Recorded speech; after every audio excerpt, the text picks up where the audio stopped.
Hey everyone, it's Pastor Dave from St. John in Woodbury, Minnesota.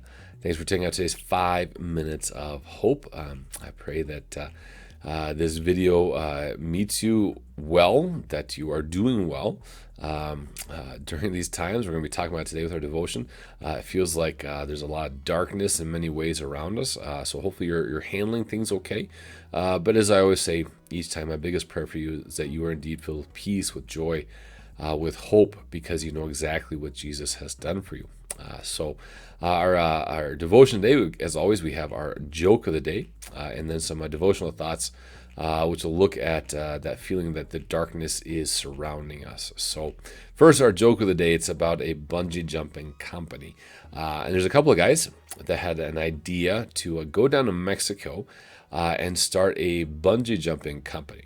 So they went down there. They found a town that thought would be great. They built a tower. They got the equipment. Everything was good to go. And so finally one day, it was time to test things out.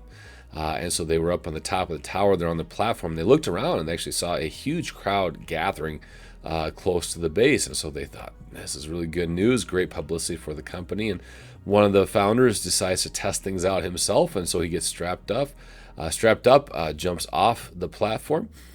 Goes down and then starts coming back up. But his partner notices when he's coming back up that overall he looks okay, but he's got some scratches and bruises and he's bleeding a little bit. And so he tries to grab him, but can't quite catch him. And so the guy goes back down, and when he comes back up, this time his partner notices that he's pretty beaten up. I mean, he's pretty bruised and bloody, and again tries to grab him, but can't quite catch him. And so he goes down a third time. And this time when he comes back up, the partner is able to grab him and haul him back onto the platform. And by now, the guy is just completely beaten up. He's got some broken bones, just bleeding, bruising. And the partner says, "What happened? Is the bungee cord too short?" And the guy that had jumped says, "No, the bungee cord is just fine. But what's a piñata?"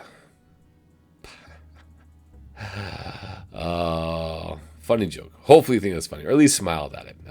I shared it to my confirmation students this week, and none of them laughed. They didn't like that one. So maybe you liked it, maybe you didn't. Who knows? But if it brought a smile to your face, then I consider that a success. So I guess our devotional thoughts today are dealing with the darkness as it seems to be closing in.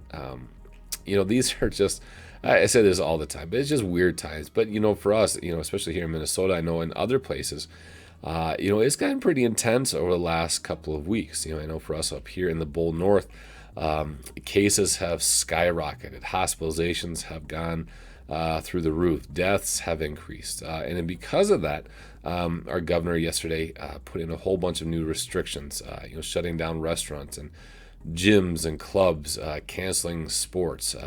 For most school districts, they're now distance only.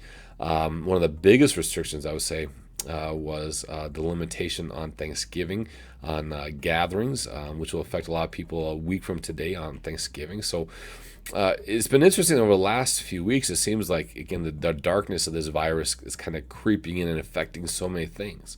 I think for a lot of people, they've been able to go many months without saying that, or without being able to say that they know someone who's caught the virus. But I don't think that's the case too much anymore.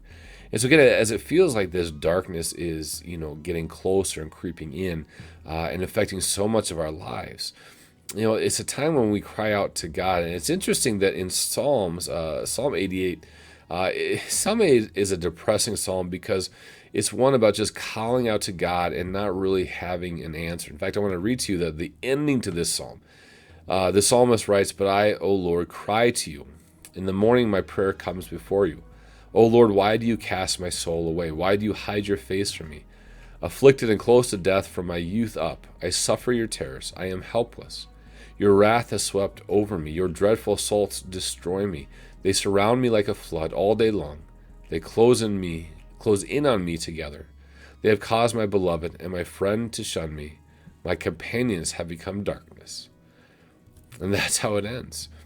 And Gary, I'm guessing that to a certain degree, if we were to read through that whole psalm, again, Psalm 88, we'll be able to relate to the psalmist. Whether it's just struggling over the virus as it expands, if it's over the restrictions, it's over the changing of normalcy from the holidays, if it's the changes in schooling. But the thing to take away is that even when everything seems bleak, we should still be like that psalmist and cry out to God. And so if you're feeling today like really all the darkness and the pain and the hardships that are attached with this pandemic are just kind of creeping in on you and surrounding you, and you just feel overwhelmed, again, my encouragement to you is to be like the psalmist. Cry out to God. Be honest with him. Lay your frustrations and your anger and your burdens upon him, knowing that he listens to your prayers and that he will listen to you, and he loves you, and he will respond in a way that he knows is best for us. So God bless you, especially if you're struggling with everything going on. Remember, God has a great love for you, and he will carry us through these times. So again, have a wonderful weekend. God bless, and be vigilant in prayer.